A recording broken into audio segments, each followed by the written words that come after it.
ओम श्री आशुतोषाय नमः। श्री गणेशाय नमः। श्री हरिवंश पुराण भविष्य पर्व अध्याय 48, 49 और 50। वामन अवतार का उपक्रम, बलि का अभिषेक तथा दैत्यों का उनसे त्रैलोक्य विजय के लिए अनुरोध। वैशंपायन जी कहते हैं, जन्मेजय, यह नरसिंह अवतार की कथा कही गई। अब दूसरे वामन अवतार का वर्णन किया जाता है। इस अवतार में रूपवेताओं में श्रेष्ठ श्री हरि ने वामन रूप धारण करके देवताओं का कार्य सिद्ध किया था। पूर्व काल में सर्वशक्तिमान भगवान विष्णु वामन रूप धारण करके बलवान बलि के यज्ञ में गए। वहां उन्होंने अपने 3 ही पगों से नापकर सारी त्रिलोकी का राज्य हर लिया। प्रभावशाली श्री हरि ने नाना प्रकार के पर्वतों से विभूषित तथा समुद्र रूपी वस्त्र से आच्छादित यह पृथ्वी बलि से लेकर तीव्रराज इंद्र को दे दी। जन्मेजय ने पूछा, ब्राह्मण, इस विषय में मुझे संदेह है, साथ ही महान कौतूहल भी है। भगवान नारायण देव वामन कैसे हो गए, जिन्हें पुराण में पुराण आत्मा कहा गया है, जो सर्व समर्थ होकर एकार्णव के जल में नारायण के रूप में शयन करते हैं, जिनकी नाभि से ब्रह्मांड कमल प्रकट हुआ, जो समस्त लोकों की प्रकृति है, जिन्हें ध्रुव कहा गया है, जो आदि मध्य और अंत से रहित तीनों लोकों के आदि कारण, सनातन देव अधिदेव और सुराध्यक्ष हैं, सचिदा आनंद स्वरूप और विश्व वंदित हैं, हव्य और कव्य को वहन करने वाले श्री संपन्न यज्ञ और श्राद्ध के भोक्ता तथा अविनाशी परमात्मा हैं। वे सर्वव्यापी भगवान विष्णु देव माता अदिति के गर्भ में कैसे आए, तथा जो इंद्र के भी सृष्टा हैं, वे इंद्र के छोटे भाई कैसे हुए। यदि वे देवेश्वर अदिति के गर्भ से उत्पन्न हो गए, तब उन वामन देव को विष्णुत्व कैसे प्राप्त हुआ। मेरे इस प्रश्न का उत्तर देते हुए आप परमात्मा नारायण देव के वामन अवतार की कथा मुझसे कहिए। वैशंपायन जी ने कहा, राजन, यह दिव्य कथा बड़े बड़े ऋषियों द्वारा पूजित है, पुराणों तथा त्रिकालदर्शी विद्वानों द्वारा वर्णित है, वेद मंत्रों द्वारा प्रतिपादित तथा ब्राह्मणों द्वारा कथित है। तुम ध्यान देकर इसे सुनो। मरीचि पुत्र देवेश्वर प्रजापति कश्यप की भार्याओं में से 2 प्रधान थी, अदिति और दिति। वे दोनों आपस में सगी बहनें थी। अदिति के गर्भ से महात्मा कश्यप द्वारा देवता उत्पन्न हुए। धाता, अयरमा, मित्र, वरुण, अंश, भग, इंद्र, विवस्वान, पूषा 10वें पर्जन्य, त्वष्टा और 12वें विष्णु कहे गए हैं। दिति के गर्भ से बलवान एवं सामर्थ्यशाली हिरण्यकशिपु तथा उसका छोटा भाई प्रतापी दैत्यराज हिरण्याक्ष, ये 2 पुत्र उत्पन्न हुए। हिरण्यकशिपु के 5 पुत्र हुए, जो भयंकर पराक्रमी थे। उनके नाम प्रहलाद, अनुहाद, संहाद, पराक्रमी हद और 5वां अनुहद। प्रहलाद का पुत्र विरोचन, विरोचन का पुत्र बलि हुआ। उन सब के पौत्र बड़े बलवान, अक्षय और अविनाशी परंपरा वाले थे। उन तेजस्वी और मनस्वी देवद्रोही दैत्यराजों के सहस्त्रों समुदाय देश देश में विद्यमान हैं। भगवान नरसिंह ने हिरण्यकशिपु का वध कर दिया। यह देख दैत्यों ने देवताओं का वध करने के लिए राजा बलि को अपना इंद्र बनाया। बलि सदा धर्म में तत्पर रहने वाले, सत्यवादी, जितेंद्रिय, शौर्य और स्वाध्याय से संपन्न, सर्वज्ञान विशारद, परावर तत्व के ज्ञाता, तत्वदर्शी, अविनाशी, तेजस्वी तथा हिरण्यकशिपु के समान ही शक्तिशाली दैत्य थे। उनके इन गुणों को देखकर उस समय समस्त दैत्यों ने विरोचन कुमार बलि को दिव्य अभिषेक के द्वारा दैत्येंद्र पद पर प्रतिष्ठित करके उनका पूजन किया। दैत्यों द्वारा बलवानों में श्रेष्ठ बलि का अभिषेक हो जाने पर संतुष्ट हुए ब्रह्मा जी ने भी असुर गणों के साथ समस्त तीर्थों के जल से भरे हुए सोने के बड़े बड़े कलशों द्वारा विरोचन कुमार बलि का हिरण्यकशिपु के राज्य पर अभिषेक कर दिया। अभिषिक्त होकर जब अनुपम पराक्रमी बलि सिंहासन पर आसीन हुए, तब समस्त दानवों ने उनकी जय जयकार की। बलवानों में श्रेष्ठ बलि को इंद्र बनाकर समस्त दानवों ने पृथ्वी पर मस्तक टेक कर उन्हें प्रणाम किया और इस प्रकार अपना अभिप्राय निवेदन किया। दैत्य बोले, दैत्यराज, आपको यह ज्ञात ही होगा कि पहले चराचर प्राणियों सहित यह सारा त्रिभुवन हिरण्यकशिपु के अधिकार में था। देवताओं ने आपके पितामह का वध करके तत्काल ही तीनों लोकों का राज्य हर लिया और इंद्र को उस पर अभिषिक्त कर दिया। अतः नाथ, अब आप हमारे साथ चलकर अपने पितामह का राज्य, यह प्रवाह रूप से सदा बना रहने वाला त्रिभुवन वापस लुटाइए। आपका कल्याण हो। आप अपने पितामह के राज्य पर पुनः अधिकार के कर लीजिए। आप अनंत बल पराक्रम से संपन्न, अपने गुणों द्वारा पितामह हिरण्यकशिपु से भी बढ़ गए हैं। अतः सहस्त्रों असुरों गणों से घिरे हुए आप देवलोक में चलकर महानुभाव देवताओं पर विजय प्राप्त कीजिए। अध्याय 49। देवताओं के साथ युद्ध के लिए दैत्यों की तैयारी। विशंपायन जी कहते हैं, जन्मेजय, उन दैत्यों की बात सुनकर महाबली एवं महाबुद्धिमान बलि मन ही मन बड़े प्रसन्न हुए। उन्होंने करोड़ों दैत्यों को आज्ञा दी कि सारी त्रिलोकी पर विजय प्राप्त करें। विरोचन कुमार बलि का वह उत्साहवर्धक वचन सुनकर रण दुर्मद दानवों ने युद्ध के लिए बड़ी भारी तैयारी की। महापद्म, निकुंभ, पराक्रमी, कुंभकर्ण, कांचनाक्ष, कपिस, स्कंद, मैनाक, शितिकंपन, शितकेश, उदरवक्त्र, व्रजनाभ, शिखी, जटी, सहस्त्रबाहु, विकट, व्याघ्राक्ष, प्रियदर्शन, एकाक्ष, एकपाद, मुंड, विदुदक्ष, चतुर्भुज, गजोदर, गजशिरा, गजस्कंद, गजेक्षण, अष्टद्रष्ट, चतुर्वक्त्र, मेघनादी, जलंधर, कराल, ज्वाल, जीवाहस्य, शतांग, शतलोचन, सहस्त्रपाद, सुमुख, महासुर, कृष्ण, रणोत्कट, दानपति, शैलकंपी, कुलाकुली, समुद्र, रभस, चंड, महासुर, धूम्र, गोतत्रज, कोक्षुर, रौद्र, गोदंत, स्वस्तिक, ध्रुव, मांसल, मांसभक्ष, वेगवान, केतुमान, शिवी, पंख दिग्ध शरीर,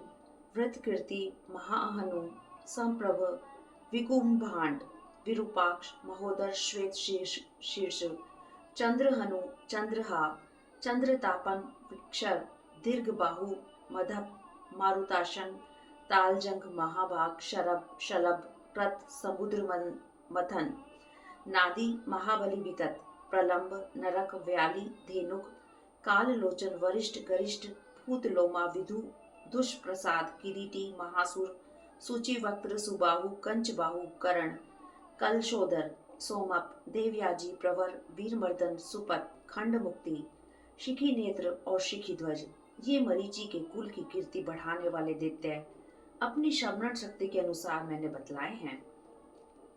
ये तथा और भी बहुत से शत्रु दमन दैत्य वीर नाना प्रकार के आभूषणों से विभूषित हो कई सहस्त्र रथ समूहों के साथ युद्ध के लिए प्रस्थित हुए। समस्त दैत्यों ने दिव्य वस्त्र धारण किए। वे दिव्य माला और अनुलेपन से विभूषित थे। उनके अंगों में दिव्य कवच बंधे हुए थे। उनके दिव्य और ऊंचे ध्वज सदा फहराते रहते थे। सभी दैत्य दिव्य आयुध धारण किए हुए सभी मेघों के समान गर्जना करते और रथों के गंभीर घोषों से पृथ्वी को कंपित करते हुए चलते थे। उनमें महान बल था। वे दिव्य शक्ति से संपन्न अस्त्र धारण करते थे और सर्पों के शरीर की भांति मोटी एवं विशाल भुजाओं के द्वारा अत्यंत दुर्जय देवताओं से शत्रुता रखने वाले वे दैत्य शिरोमणि वीर दिति के लाडले थे। उन सब के नेत्र लाल लाल हो रहे थे। वे सूर्य, अग्नि और इंद्र के समान पराक्रमी, इंद्र के व्रज और अशनि के समान उनका वेग, अपनी दाढ़ी सदा खोले रखते। उनके केश हरित और धूम्र वर्ण के थे। वे शरत काल के मेघों के समान निरंतर बढ़ रहे थे। बलि का महाबाली पुत्र सहस्त्रबाहु बाणासुर करोड़ों रथियों और अतिरथियों की विशाल सेना साथ ले युद्ध के लिए कवच बांधकर तैयार हो गया। सभी दैत्य माया धारण करने वाले थे। सभी दिव्य अस्त्रों द्वारा युद्ध में करने में समर्थ थे। सभी बल के मत से उन्मत्त। सबने पहले देवताओं से वरदान प्राप्त किया। सबके शरीर सोने के पर्वत के समान। सबने रेशमी पीताम्बर धारण कर रखे थे। मस्तक, किरीट, पगड़ी मुकुट शोभा देते थे तथा सभी दिव्य आभूषणों से विभूषित थे। उन सबके कवच तथा ध्वजा पताकाएं स्वर्णमयी थी। रथों पर बैठकर वे दैत्य वीर शरत काल के आकाश में प्रकाशित होने वाले ग्रहों के समान सुशोभित होते थे। उनके गले में सोने के बने हुए सुंदर पदक अग्नि की ज्वाला के समान प्रकाशित होते थे। उनसे भूषित हुए वे रथी वीर स्वर्णमय पर्वत के शिखर पर खिले हुए पलाश वृक्षों के समान शोभा पाते थे। उनके बीच में बाणासुर वर्षा ऋतु में घिरी हुई मेघों की घटा के समान खड़ा हुआ था। वह 12 हाथ लंबे रथ पर बैठा था। उसके हाथों में शक्ति गदा शोभा पाती थी। उसके रथ में जो घोड़े ध्वज जुए हुए थे वे सब के सब विचित्र शोभा धारण करते। वह रथ विभिन्न प्रकार के चित्रों से सुशोभित गदा और परिघ आदि अस्त्र भरे हुए थे तथा वह सोने की जाली से विभूषित था। जैसे सूर्य देव के पीछे बालकील्य नामक ऋषि चलते हैं, उसी प्रकार सब दैत्य बाणासुर के पीछे पीछे चल रहे थे। वे दैत्य नाना प्रकार के अस्त्र शस्त्रों से संपन्न एवं भयंकर थे तथा तीखी दाढ़ वाले सर्पों के समान जान पड़ते थे। 5 महापराक्रमी रण दुर्मत दानव सब स्वस्थ चित होकर बाणासुर के रथ की रक्षा करते। वे पांचों दानव मुंह बाए हुए होने के कारण बड़े भयावह प्रतीत होते थे। उन पांचों के नाम सुबाहु, मेघनाद, भीम गर्भ, कनक मुर्धा, केतुमान था। देव समुदाय की सेना का वध करने के लिए दानव राज बलि जिस रथ पर बैठे थे वह पक्षीराज गरुड़ के समान प्रतीत होता था। उसके पार्श्व भाग में विभाग पूर्वक सोने और चांदी के चित्र लगे हुए थे तथा उसके पहियों की गड़गड़ाहट मेघों की गंभीर गर्जना के समान सुनाई देती थी। दनायुषा का पुत्र बल नामक महान असुर भयंकर तेज वाले 1 लाख रथों से घिरा हुआ था। वह पराक्रमी दैत्य 1 सहस्त्र रीछों से जुते हुए रथ पर आरूढ़ होकर युद्ध के लिए निकला। काले लोहे का बना हुआ उसका वह भयंकर रथ अत्यंत दुर्जय था। उस पर कौवे के चिन्ह से युक्त ध्वजा फहरा रही थी। वह कांतिमान दानव नील वस्त्र धारण करके वैदुर्य मणि के पर्वत सा प्रतीत होता। उसके रथ का वेग महान था और उसी के द्वारा वह युद्ध के लिए आगे बढ़ रहा था।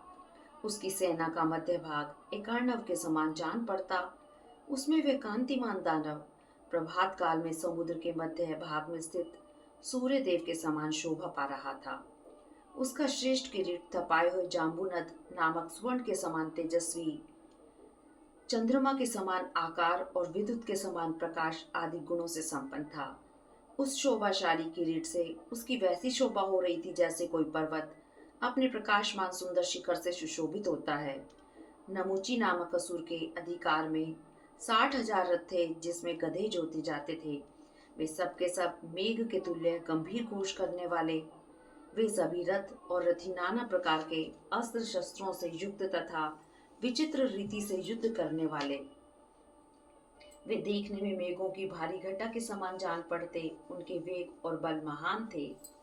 असुर राज नमूची का रथ अत्यंत वेगशाली था। उसमें 1 सहस्त्र व्याघ्र जुते हुए थे। वह सब प्रकार के रत्नों से विभूषित था। उसके ध्वजा में व्याघ्र का चिन्ह बना हुआ था। इससे उस स्वर्ण में ध्वज की बड़ी शोभा हो रही थी। असुरेश्वर नमूची के रथ में वह ध्वज मध्यान्ह काल के सूर्य की भांति प्रकाशित होता। नमूची का वेग बड़ा भयंकर था।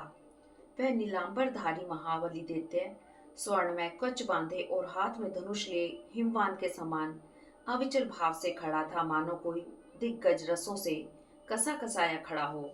मयासुर का रथ स्वर्ण से विभूषित था। उसमें छोटी छोटी घंटिकाओं से युक्त झालरें लगी थी जिनसे मधुर ध्वनि होती रहती थी। ध्वजा पताकाओं से युक्त वह रथ संध्या काल के मेघ की भांति सुशोभित होता था। उसमें 4 पहिए लगे थे। उसके भीतरी भाग की लंबाई चौड़ाई 32 हाथ की थी। उस रथ पर सोने की जाली लगी हुई थी। वह दीप्तिमान रथ उदित हुए काल चक्र के समान शोभा पाता था। नाना प्रकार के आयुधों से युक्त वह भयंकर रथ व्याघ्र चर्म से मेढ़ा हुआ था। उसमें क्रीड़ा के लिए कृत्रिम मृगगण सजा रखे थे। विभिन्न प्रकार के चित्र उस रथ की शोभा बढ़ाते थे। वह बाणों और तरकसों से भरा हुआ, शक्ति और तोमरों से व्याप्त, गदाओं और मुदगरों से उसके स्थान संकीर्ण हो रहे थे तथा बहुत से धनुष रत्न से उसे विभूषित किए हुए थे।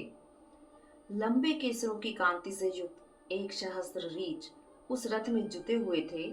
सिंह के चिन्ह से युक्त एवं फहराते हुए रजत में ध्वज से उस रथ की बड़ी शोभा हो रही थी। माया को फैलाने वाले उस रथ के द्वारा उस रत्न स्वरूप रथ में बैठा हुआ मैं दैत्य उदयाचल के शिखर पर स्थित हुए तेजस्वी सूर्य देव के समान सुशोभित हो रहा था। मायासुर का प्रत्येक अंग निर्मल रजत बिंदुओं से सुशोभित था। उसमें मणि और स्वर्ण की योग से उज्जवल एवं मनोहर चित्रभंगी की रचना की गई थी। उस समय 1 अरब तेजस्वी महारथी मैं दानव के पीछे पीछे चल रहे थे। अध्याय 50। पुलोमा, हायग्रीव, प्रहलाद और शंबरासुर का युद्ध के लिए उद्योग। विश्वम्पायन जी कहते हैं, जन्मेजय, पुलोमा नामक महादैत्य घनीभूत अंधकार के समान रंग वाले लोहे के बने हुए भयंकर रथ पर आरूढ़ हुआ। वह रथ शत्रुओं के रथों को नष्ट करने वाला, खंडित होकर पृथ्वी पर गिरे हुए पर्वत के समान उसका विशाल आकार था।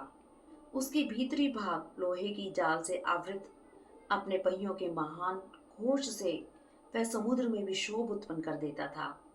गदा, परिघ, खड़ग, तोमर, फरसे, शक्ति और मुदगर अस्त्र शस्त्रों से भरा होने के कारण वह रथ सजल जलधर के समान प्रतीत होता था।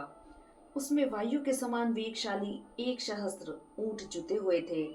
रण दुर्मद पुलोमा उसी रथ पर आरूढ़ हो युद्ध के लिए प्रस्थित हुआ।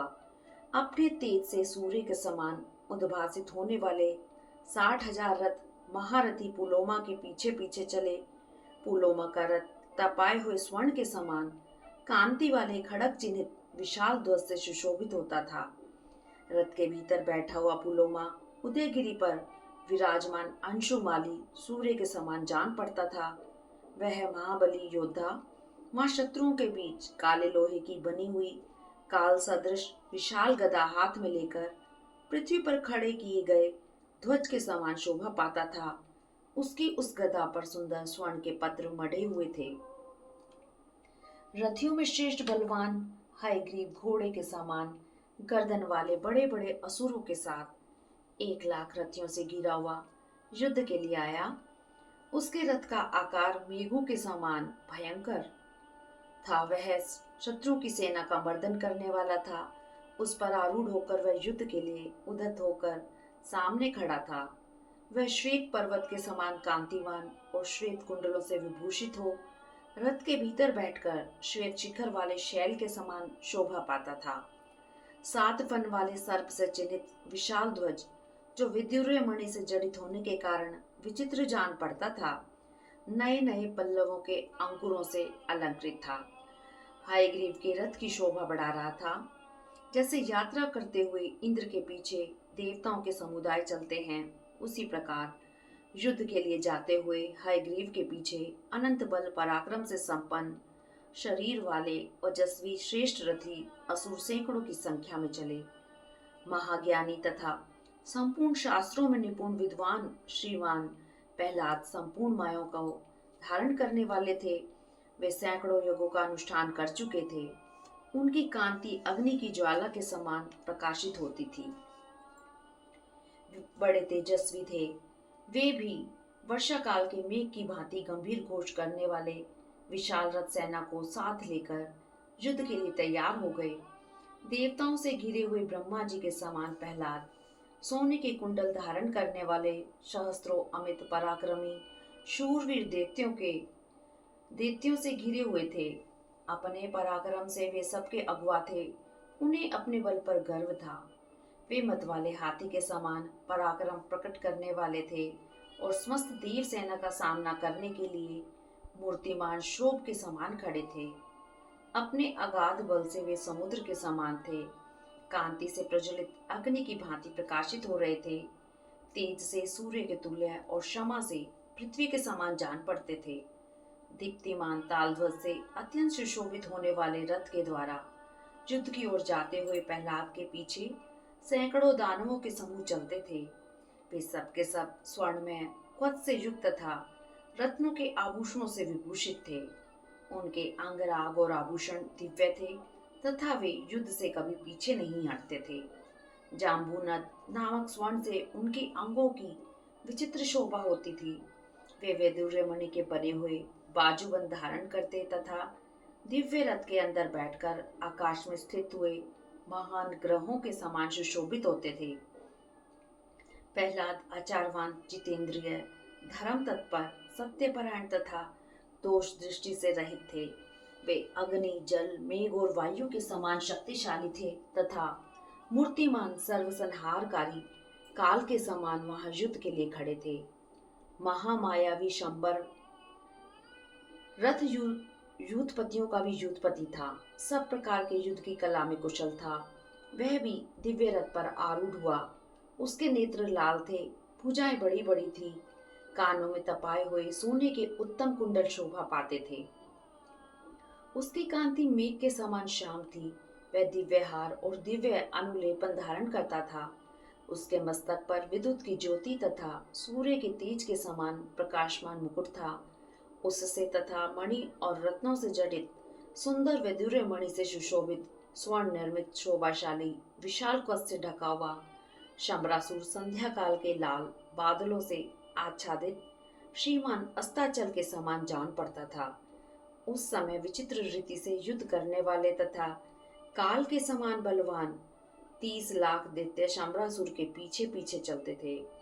उसके रथ में श्वेत रंग के 1 सहस्त्र सुंदर घोड़े जुते हुए थे। युद्ध में शोभा पाने वाला वह रथ क्रौंच के चिन्ह से युक्त विशाल ध्वज से सुशोभित था। ऐसे रथ के द्वारा वह युद्ध के लिए आया था। उस रथ में वैदुर्य मणि और स्वर्ण की जाली लगी हुई थी। नाना प्रकार के पक्षियों के पृथक पृथक चित्र बने हुए थे। वह रथ विद्युत के समान कांतिमान था। उससे भयंकर शब्द होता था। उस उत्तम वेगशाली रथ पर आरूढ़ हो वह दैत्य सेना बड़ी शोभा पा रही थी। इस प्रकार श्री महाभारत के खिलबाग हरिवंश के अंतर्गत भविष्य पर्व में वामन अवतार के प्रसंग में शंबर आदि दैत्यों की युद्ध की तैयारी विषयक 48वां, 49वां और 50वां अध्याय पूरा हुआ। हरिओम तत्सत। ओम नमो भगवते वासुदेवाय नमः। ओम नमो नारायणाय।